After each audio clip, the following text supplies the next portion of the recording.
할렐루야. 아멘. 은혜 자리에 잘 나오셨습니다. 우리 앞뒤 좌우 이렇게 인사하겠습니다. 은혜 자리에 잘 나오셨습니다.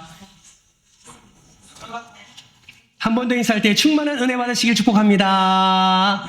예, 충만한 은혜 받으시기를 축복합니다.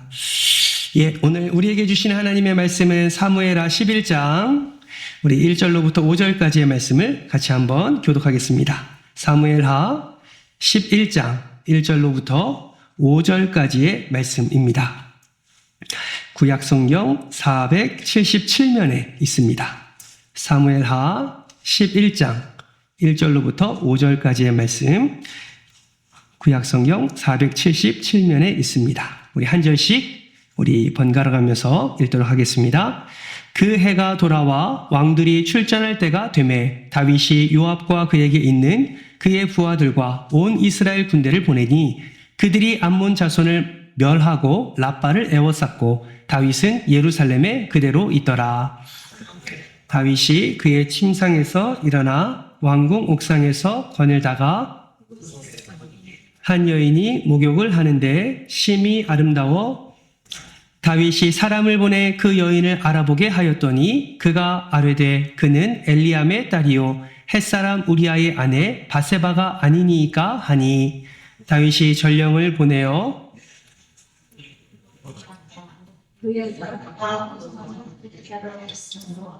더불어 동침하매 그 여자가 자기 집으로 돌아가니라. 같이 읽습니다. 그 여인이 임신함에 사람을 보내 다윗에게 말하여 이르되 내가 임신하였나이다 하니라. 아멘. 미국 콜로라도의 한 봉우리에 거대한 나무가 쓰러졌습니다. 화면을 보시면 너무나도 아름드린 나무가 꺾여서 쓰러진 모습을 보게 됩니다. 이 나무는 무려 400년 동안 저 자리에 위치해 있었습니다. 400년 동안 모진 바람과 태풍을 견디며 그 자리에 서 있었던 것이죠. 그러면 여러분, 그렇게 400년 동안 한 자리를 지키며 모진 바람과 태풍을 견딘 저 나무는 왜 저렇게 꺾였을까요? 무엇이 저 나무를 쓰러뜨렸을까요? 여러 가지 이유를 생각할 수 있지만 전문가는 이 거목이 쓰러진 이유가 태풍 때문에도 아니고 바람 때문에도 아니고 작은 벌레 몇 마리 때문이라고 말을 했습니다. 작은 벌레 몇 마리가 저 거목의 밑둥을 갉아먹기 시작했고 오랜 시간이 흐른 뒤에 그 파먹어버린 그 공간이 더 커지게 되자 저 나무는 무게를 견디지 못하고 한쪽으로 쓰러지면서 저렇게 꺾여버린 것입니다. 여러분, 저 나무를 볼 때 우리의 인생도 이와 같지 않나라는 생각을 해보게 됩니다. 우리는 늘 어떤 외부적인 시련의 바람이 우리의 인생을 쓰러뜨리는 것 같지만 사실 더욱 무섭고 두려운 것은 드러나지 않는 우리 안에 조금씩 썩어져 가게 만드는 우리의 내부적인 요인이 우리를 넘어뜨리고 있다라는 사실을 우리는 고백하지 않을 수가 없는 것이죠. 지난주 금요 기도회 때 우리는 하나님 앞에서 실패한 사울의 모습 속에 요나단과 다윗의 그 아름다운 형제의 사랑을 함께 살펴보면서 우리가 이 세상을 살아가는 동안에 어떻게 살아가야 되는지를 함께 살펴보았습니다. 오늘은 실패한 왕 사울의 뒤를 이어서 다윗의 실패의 모습을 함께 살펴보려고 합니다. 여러분, 다윗이 어떤 자입니까? 우리가 다윗 하면 우리가 알고 있는 다양한 스토리에 맞는 다윗의 모습과 삶의 자세와 하나님 앞에서의 태도를 우리는 이야기할 수 있을 것입니다. 한마디로 정리하면 다윗은 하나님의 마음에 합한 자였고 다윗은 하나님으로부터 칭찬받는 일들이 얼마나 많았는지 모릅니다. 우리가 엊그제 수요 예배 때도 다윗에 대해서 함께 말씀 나누지 않았습니까? 자신을 죽이려고 했던 사울 앞에서 다윗은 하나님 앞에 겸손의 모습을 잃지 않았지요. 하나님은 겸손한 다윗을 존귀케 하셨습니다.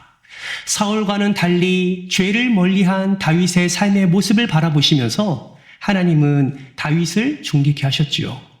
뿐만 아니라 늘 하나님과 동행하면서 두려움을 이기는 그 다윗의 모습 속에 하나님은 다윗을 높이시고 존귀케 하시는 모습을 우리는 수요 예배 때 함께 살펴보았습니다. 다시 말하면 하나님은 다윗을 기뻐했고 다윗을 늘 품에 안고 기뻐했던 모습을 우리는 살펴볼 수가 있는 것이죠. 그러나 여러분, 그렇게 겸손했던 다윗이 죄를 멀리하고 하나님과 동행하며 두려움을 이겨냈던 그 다윗이 오늘 본문에서는 사울과 같이 실패의 모습을 우리에게 보여주고 있습니다. 왜 다윗은 사울과 같은 이러한 실패의 모습을 나타내게 되었을까요? 오늘 이 시간은 다윗의 실패의 모습을 함께 살펴보면서 우리가 그 실패를 반복하지 않고 어떻게 하면 하나님이 기뻐하시는 삶을 살아갈 수 있을지를 함께 살펴보고자 합니다. 여러분, 다윗은 하나님 앞에 어떤 부분에서 실패합니까? 자신의 정욕에 넘어지는 실패를 드러내고 있습니다. 오늘 우리가 읽은 본문 말씀은 우리가 쉽게 밧세바 사건이라고 이야기를 하지요. 여러분, 이 사건의 대략적인 이야기는 어떻습니까? 다윗이 전쟁터에 나가지 않고 옥상을 거닐다가 목욕하는 한 여인을 보게 되지요. 그 여인을 부릅니다. 그 여인이 누군지 알매도 불구하고 그녀와 함께 동침을 합니다. 그녀가 임신했습니다. 그것을 숨기기 위해서 다윗이 어떻게 합니까? 그의 남편을 전장에서 부르지요. 그리고 그 여인과 동침하게 하려는 계획을 세웁니다. 그것이 미수로 그치자 다윗은 어떻게 합니까? 다윗은 그 남편 우리아를 전장으로 보내서 그 암몬 족속과의 전쟁 가운데서 목숨을 잃게 합니다. 여러분, 다윗은 정욕에 의해 넘어지는데 그 넘어지는 순서가 어떻게 됩니까? 간음죄를 범하고 그 다음에 정말 악한 계략들을 세워나가면서 결국 마지막에는 한 사람의 인생을 죽음으로 내모는 그런 안타까운 일을 저지르게 되는 것이죠.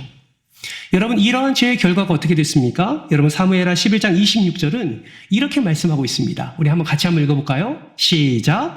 우리아의 아내는 그 남편 우리아가 죽었음을 듣고 그의 남편을 위하여 소리내어 우니라. 한마디로 무엇입니까? 한 가정을 다 파탄내 버린 것이죠. 다윗의 죄의 결과가 한 가정을 무너뜨리게 되었습니다. 이뿐만이 아니죠. 27절 말씀을 보세요. 그 장례를 마침에 다윗이 사람을 보내 그를 왕궁으로 데려오니 그가 그의 아내가 되어 그에게 아들을 낳으니라. 다윗이 행한 그 일이 여호와 보시기에 어떠했습니까? 악하였더라. 하나님이 다윗의 모습을 바라보면서 그 죄를 지적하는 모습을 우리는 확인할 수가 있습니다. 여러분, 다윗이 누구입니까? 다윗은 무수한 시편을 썼던 예배자였습니다. 하나님의 마음에 합한 자라 불렸고 모두가 그를 선군이라고 칭했죠. 그런데 오늘 본문 말씀의 다윗은 어떠한 모습입니까? 참으로 치졸하고 참으로 비열하고 참으로 악한 모습을 다윗이 나타내고 있음을 우리는 알게 됩니다.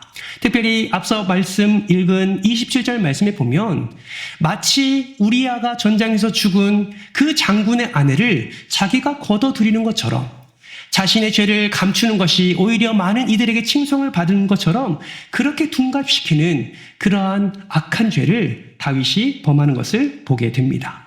그러면 여러분, 왜 하나님의 마음에 합한 이 다윗이 한순간에 이렇게 넘어져서 하나님 앞에 실패자로 나아가게 되었을까요? 오늘 이 시간에 두 가지 원인을 함께 살펴보고자 합니다. 첫 번째, 우리 화면을 보면서 같이 한번 읽어볼까요? 시작!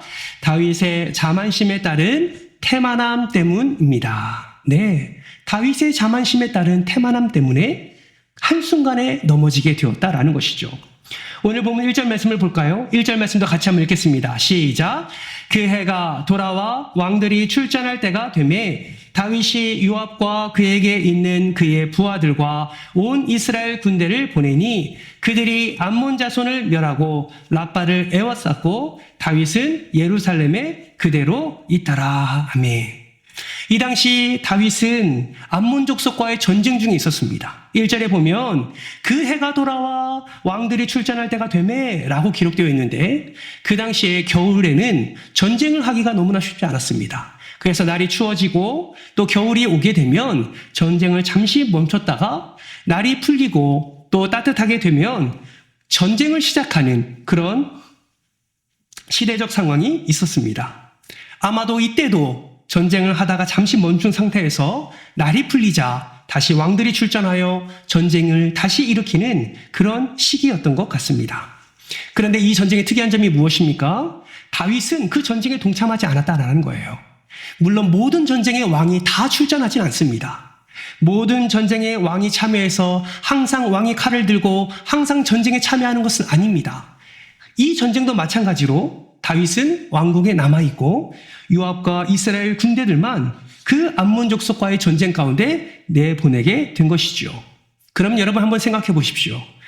다윗이 왕궁에 남아있고 이스라엘 온 군대가 전쟁 중에 있습니다. 그러면 왕이라면 왕궁에 남아있다 할지라도 그 전쟁 중에 있는 군대를 보내고 난 후에 왕은 어떠한 모습으로 그 왕궁에 있어야 되겠습니까?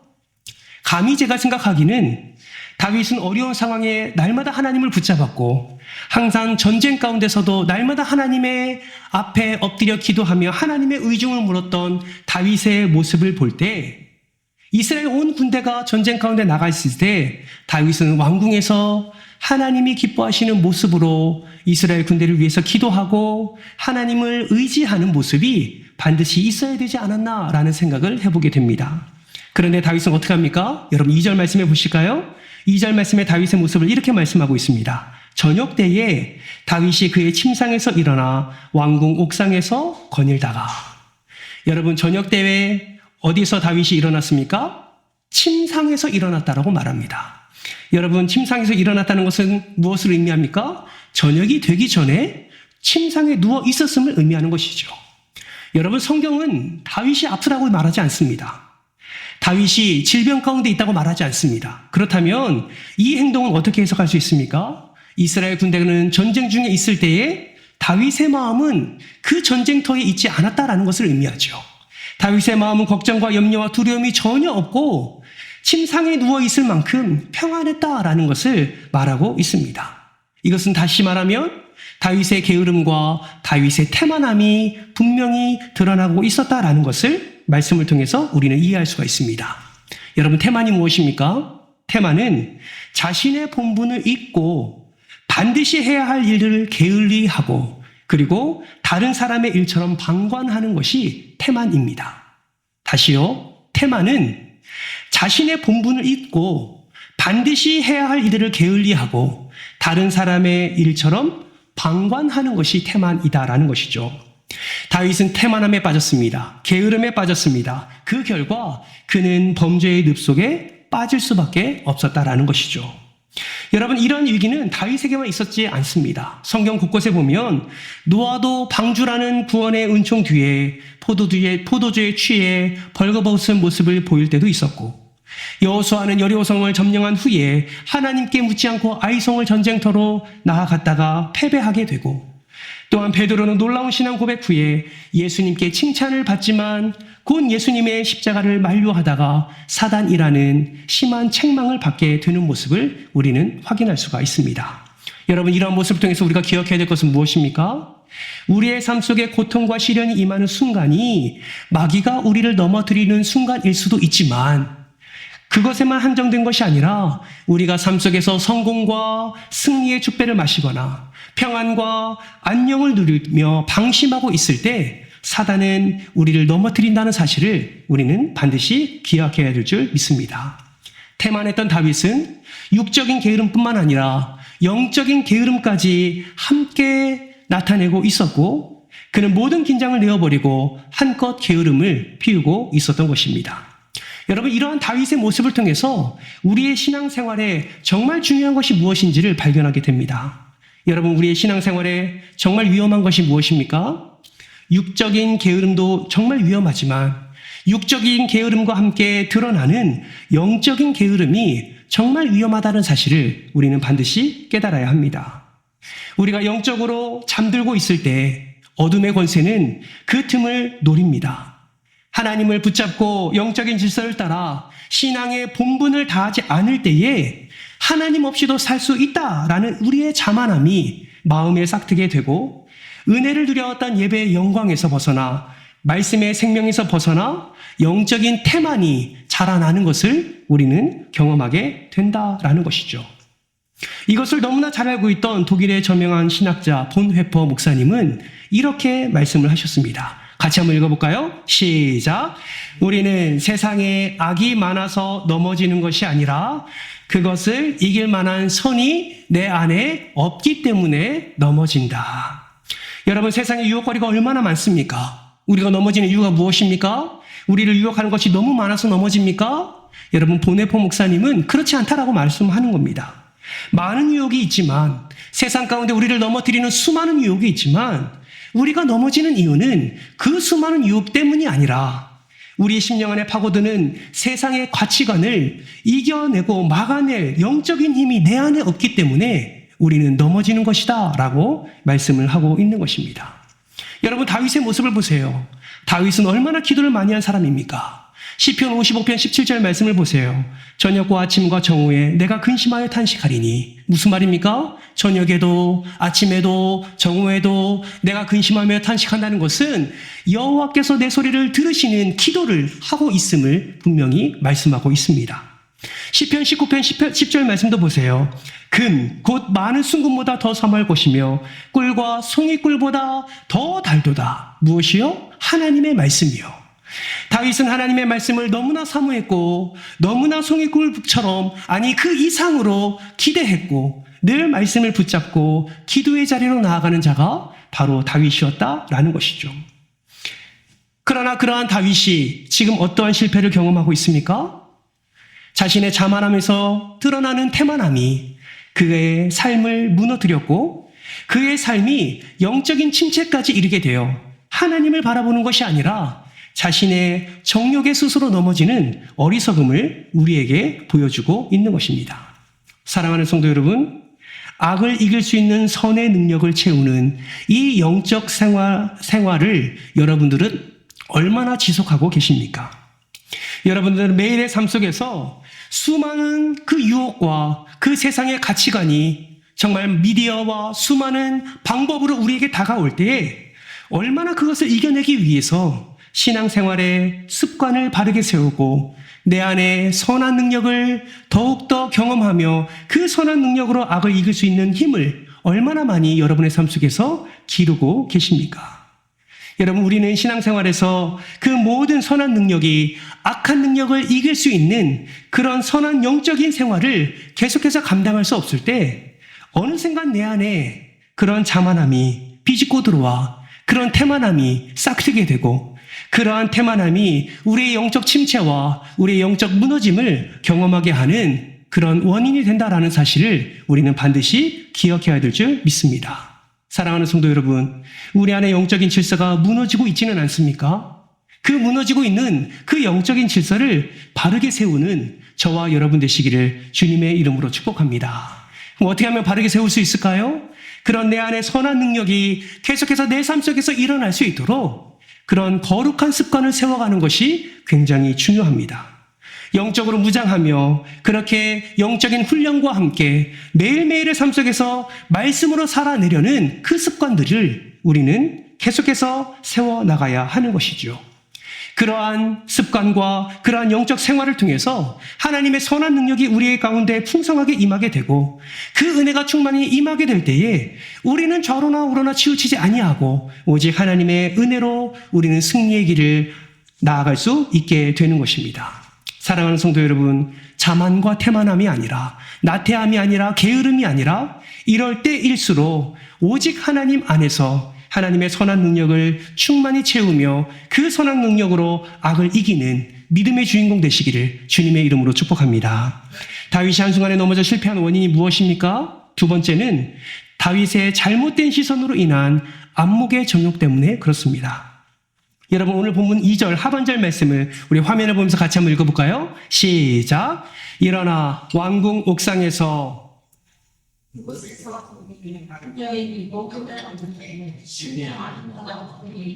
아멘. 여러분, 저녁 어두운 때 옥상에서 다윗이 거닙니다. 그런데 한 곳에서 시선이 멈추게 되지요. 어느 시선입니까? 한 여인이 목욕을 하는 그곳에 다윗의 시선이 멈추게 됩니다. 여러분, 한번 본문을 한번 곰곰이 생각해 보십시오.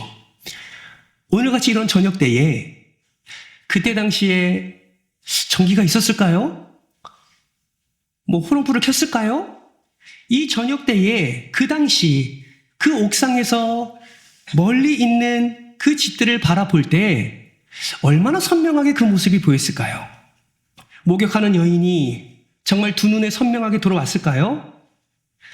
그 선명함이 얼마나 아름답게 보였을까요?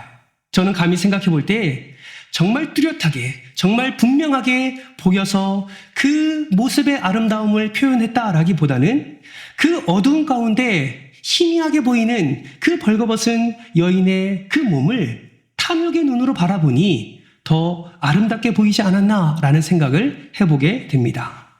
여러분, 다윗이 왜 넘어졌습니까? 바로 잘못된 시선 관리 때문에 넘어진 것이지요. 여러분, 보는 것이 죄입니까? 아닙니다. 볼 수 있지요. 누구나 그것을 장면을 목격할 수 있습니다. 그렇다면 무엇이 죄입니까? 그 안목이 육신의 정욕으로 전진하고 있다는 것이 문제인 것이지요. 다윗이 목욕하는 밧세바를 보고서 시선을 돌려도 됩니다. 목욕하는 밧세바를 보면서 시선을 돌리고 다시 본분을 기억하면서 하나님 앞에서 정직한 모습으로 나아가면 됩니다. 그런데 무엇이 다윗을 넘어지겠습니까? 그 보이는 것에 마음을 쏟게 되고 그 마음을 쏟은 것에 그 여인을 부르게 되는 것이죠. 그 여인을 불렀을 때에도 그 순간에도 멈출 수 있었습니다. 왜요? 그 신하가 이 여인은 우리아의 아내라라고 분명히 말했기 때문이지요. 자신의 신하의 아내인 것을 분명히 알았음에도 불구하고 그 다윗의 정욕은 거기서 멈추지 않았다라는 것입니다. 죄가 무엇으로부터 시작되었습니까? 보는 것에서부터 시작되었다라는 것이죠. 이것을 통해서 우리는 무엇을 알 수 있습니까? 죄의 시작은 보는 것에서부터 시작된다라는 것을 우리는 알 수가 있습니다. 여러분, 최초의 범죄라고 할 수 있는 아담과 하와의 죄도 한번 보십시오. 창세기 3장 6절 말씀을 보실까요? 이렇게 시작합니다. 여자가 그 나무를 본즉 먹음직도 하고 보암직도 하고.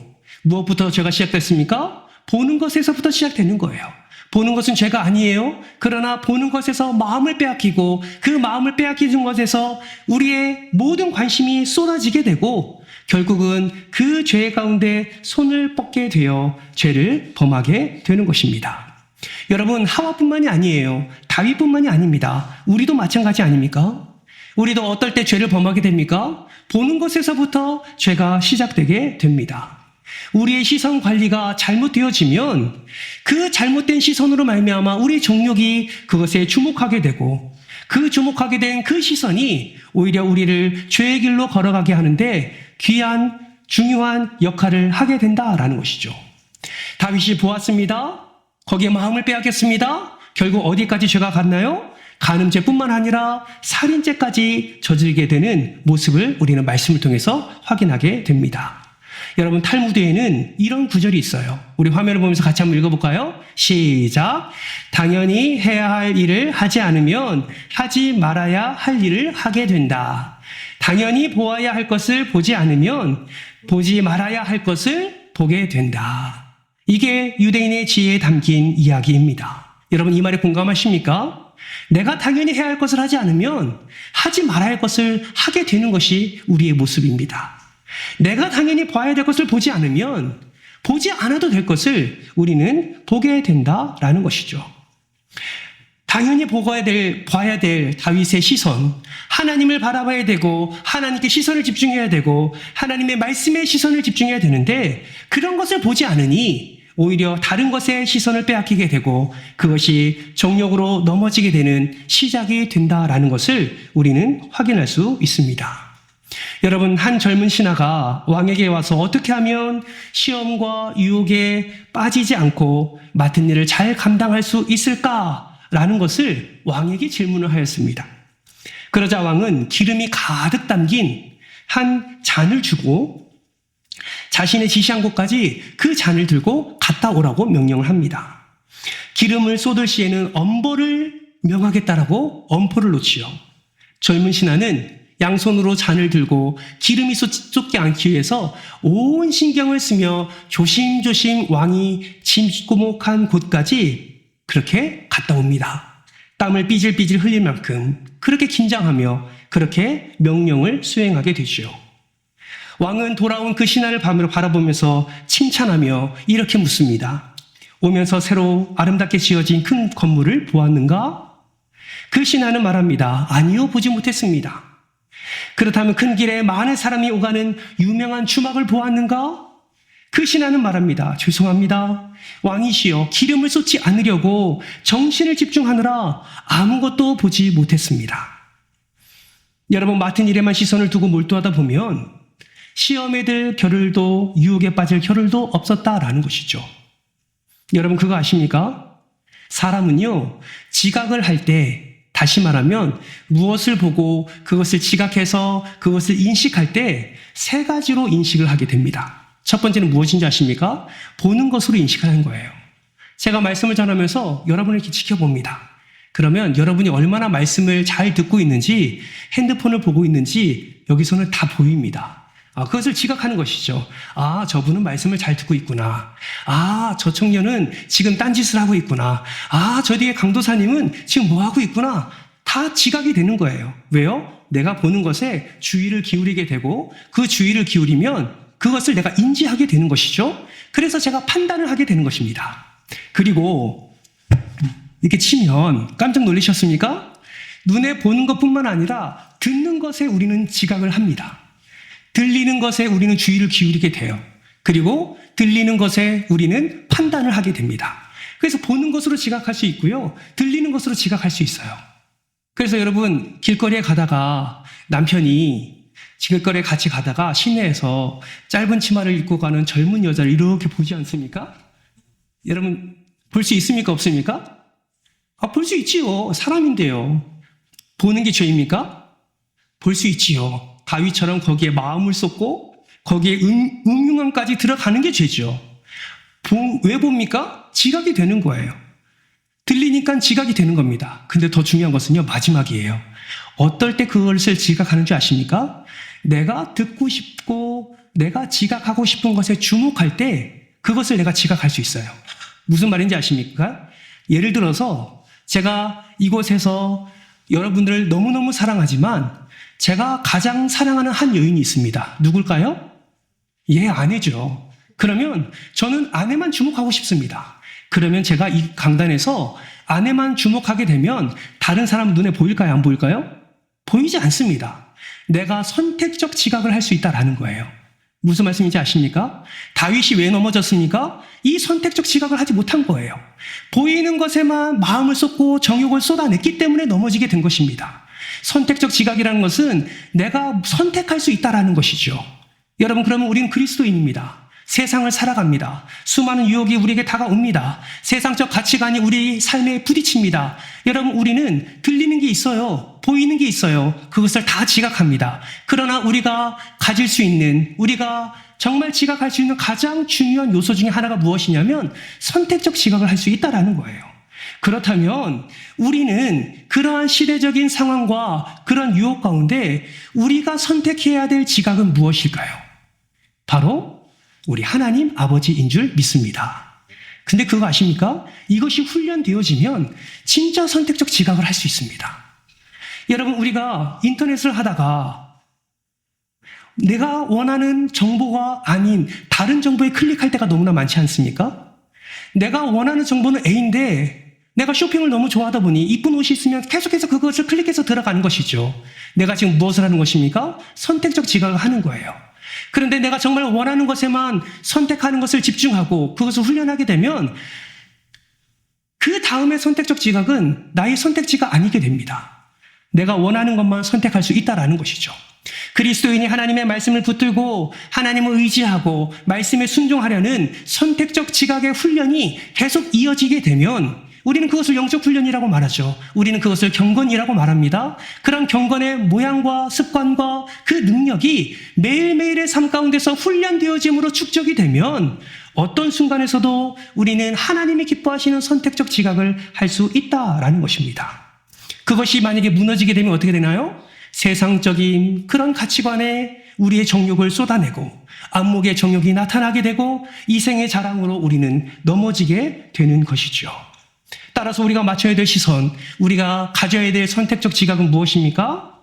우리가 세상의 그 어떤 것이 아니라 거룩한 것에 우리의 시선을 맞추고 음란함과 연약함과 그런 어리석음 가운데 우리의 시선을 빼앗기는 것이 아니라 은혜를 사모하고 그 은혜에 우리의 시선을 두게 될 때에 그것이 훈련되어지고 그것이 영적 성장으로 이어지게 될 때에 우리는 날마다 하나님께 시선을 두고 하나님이 허락해 주신 은혜를 삶 속에서 누릴 수 있다라는 것입니다. 여러분, 신약성경 27권 중에 13권의 서신서를 쓴 사도 바울은 고린도전서 9장 27절 말씀에 이렇게 말씀하고 있어요. 같이 한번 읽어볼까요? 시작. 내가 내 몸을 쳐 복종하게 함은 내가 남에게 전파한 후에 자신이 도리어 버림을 당할까 두려워함이로다.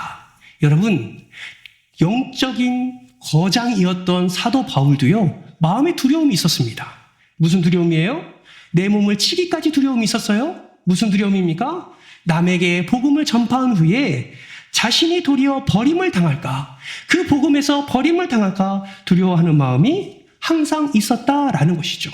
사랑하는 성도 여러분, 우리가 이러한 두려움을 가지고 내 몸을 치지 않으면, 내 몸을 훈련하지 않으면, 영적인 성장을 위해서 우리가 노력하지 않으면 우리도 다윗의 실패처럼 한순간에 넘어질 수 있다라는 것입니다. 사랑하는 성도 여러분, 오늘 다윗이 실패한 이유가 무엇입니까?